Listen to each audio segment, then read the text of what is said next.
Ce modeste repas m'a remis d'aplomb. Nous allons pouvoir regarder la partie centrale de la feuille qui contient la classe d'armure, l'initiative, la vitesse, les points de vie, les dés de vie, les jets de sauvegarde contre la mort, attaque et incantation et l'équipement.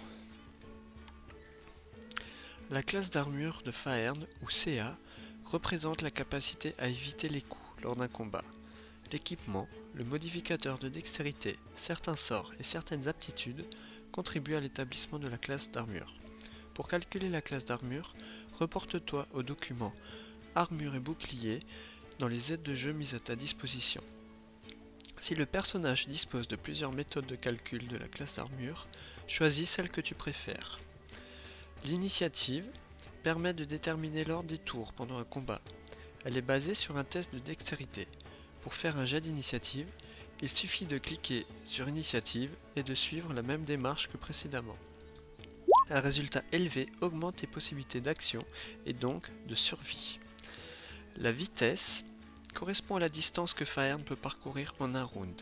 Elle est affichée en pieds, qui est l'unité de mesure choisie par défaut. Les points de vie sont une combinaison de résistance mentale et physique, de volonté de vivre et de chance. Ce nombre évolue fréquemment en fonction des dégâts subis et des soins reçus.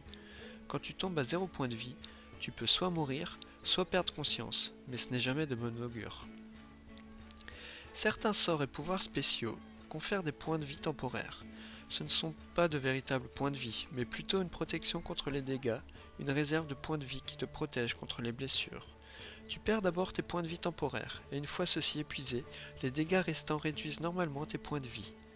Les points de vie temporaires ne sont pas restaurés par les soins, et ils ne peuvent pas non plus se cumuler entre eux. Tu conserves ceux-ci jusqu'à que tu les utilises ou que tu finisses un repos long.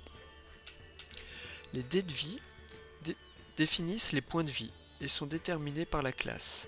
Ils peuvent être dépensés après un repos court pour récupérer des points de vie.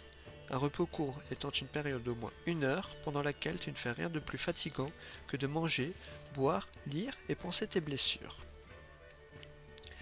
À chaque fois que tu commences ton tour à 0 point de vie, tu dois faire un jet de sauvegarde contre la mort pour déterminer si tu sombres doucement dans le néant ou si tu t'accroches à la vie. Ce jet n'est lié à aucune caractéristique. Sur un résultat de 10 ou plus, tu réussis le jet.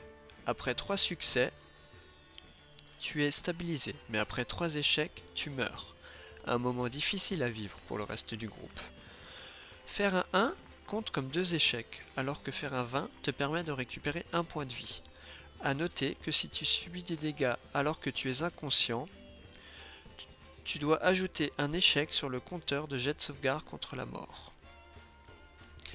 Attaque et incantation regroupe les attaques au corps à corps, à distance et les sorts nécessitant un jet d'attaque. À droite, tu peux voir le nom, suivi du bonus d'attaque, qui comprend le modificateur de caractéristique et le bonus de maîtrise. Pour faire le jet d'attaque, il suffit de cliquer sur le nom, comme ceci. Faire un 1 entraîne l'échec automatique de l'attaque, alors que faire un 20 entraîne la réussite automatique de l'attaque, qu'on appelle coup critique. À gauche se trouve le jet de dégâts, ainsi que le type de dégâts. Pour lancer le jet, il faut cliquer sur le nom de l'attaque depuis le chat, comme ceci. L'équipement répertorie tout le matériel que porte Faern. Tu dois impérativement avoir des armes, armures, sacs à dos, cordes et autres produits similaires. Un équipement adapté fait bien souvent la différence entre la mort et la vie, aussi bien dans un donjon que dans les étendues sauvages. Pour ajouter un objet, il suffit d'aller sur le compendium, d'écrire le nom de l'objet souhaité en s'aidant du document Équipement d'aventurier, vraiment ici, sélectionner le nom en version originale et de le taper dans le compendium comme on a vu précédemment. Il faut ensuite glisser l'objet sur la feuille pour le faire apparaître ici même. A noter qu'un objet peut être équipé ou déséquipé en cliquant directement ici sur le petit i. Le fait de déséquiper ou équiper L'armure de Faern change automatiquement sa classe d'armure. Ici, quand elle est équipée, elle est de 18. Si je déséquipe, elle descend à 12. Mais cela fait beaucoup d'informations ce soir, et je te propose de revenir après une bonne nuit à l'auberge, pour finir de parler de la fiche personnage.